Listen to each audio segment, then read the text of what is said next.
Are you setting the correct goals for 2022? What's up, guys? This is Dante from 5 Minute Warnings, and today we're going to be talking about, are you setting the correct goals for 2022? I don't mean are you setting the same goals we've always set. 2022, new year, new me. 2023, new year, new me. Set the same goals that we always set, and we're going to end up not accomplishing. Now, today we're going to talk about, are you setting the correct goals that you can accomplish, that you can achieve in 2022 to go in 2023 with a heads up, so saying the same thing we always say. 2023 is going to be the time. It's going to be the new year. That's what we're going to do. No, we're not. We're going to make 2022 our year. That's what we're going to do. And I'm going to explain how we're going to do it. And we're going to do it by setting the correct goals for 2022. Now, in school, from elementary school to middle school to high school, we're never taught how to set goals. Basically, you're on a schedule, you wake up, you go to school, you go home, you study, you go to sleep, you wake up, rinse and repeat. Same thing, elementary school, middle school, high school. Maybe different if you go to a private school, maybe different if you go to an amazing school, but that's pretty much all public schools. I went to public school my whole life, so I never went to a private school. I don't know what it's like, I don't know what that. So we're just gonna talk about the public school experience. They never teach you how to set goals. Even in college, they don't teach you how to set goals. Yes, the one thing they do tell you is, here's what a SMART goal is. Here's what a SMART goal is.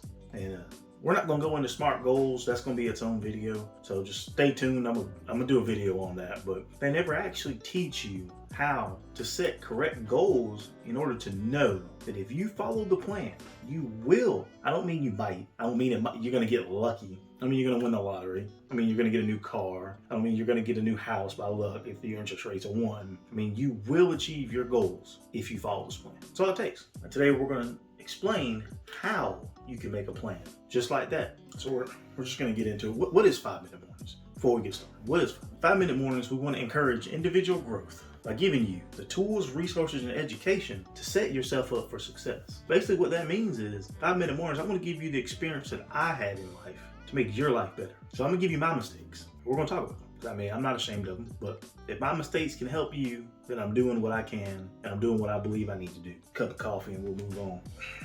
Coffee always wakes people up in the morning. That's a good thing.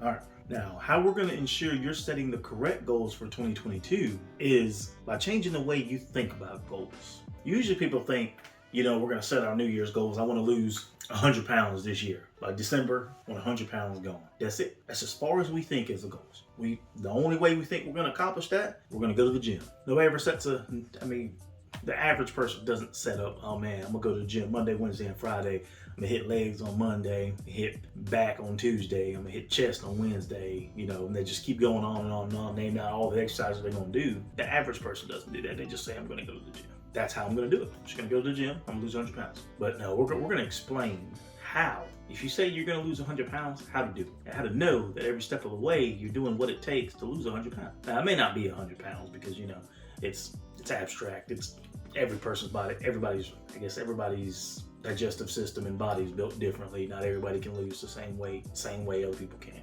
But we're going to change the way you set goals. Now, the way we're going to have you set goals is kind of backwards to the way everybody thinks. Everybody starts thinking from the end point and thinks back to how to do it. We're going to teach you how to think, what do you want to do by the end of this month? Or what do you want to do by this week? Say I want to read 2 books by the end of this month. The way I'm going to say do it is you need to count how many pages are in both books. Don't count the prologue, don't count the very end where there's nothing there. How many pages are in both books? Then you add those up. Divide them by how many days are in the month. That's how many pages you need to read a day to have 2 books done, which then you can go on to say, first you need to say, is it even possible? Can you even set aside that time? Do you even want to read that much? And if it's possible, and you feel like you can do it, you can set a goal at the end of the year and say, I want to read 12 books. And that way, if you are using this strategy, you will read 12 books in a year. There's no way you can't. As long as you're holding yourself accountable for getting the correct number of pages you have to do a day, you will read 12 books a year. There's no way out of it. And that's how we're going to teach you how to set goals. Or just how to think about goals. That's the way everybody should be thinking about goals. We're just going to do an example of one of my goals. I want to save $10,000 for a vacation to go to Vegas at the end of this year in December. Save $10,000. Now, I'm not going to say I'm going to save $10,000 by just saving $10,000. I'm going to save $10,000 by the end of the year to go on a vacation with me and my wife by saving $909 a month. Now, I get paid twice a month. So I'm going to break that down even further. $454.5 every paycheck needs to be invested in a savings account that's going to go to that vacation. And if I do that, I am sure there's no way I can't have $10,000 at the end of this year to go on my vacation with my wife. There's no way. Or, I mean, since my wife works, she can save $227 a paycheck, and I can save $227 a paycheck. We both get paid twice a month.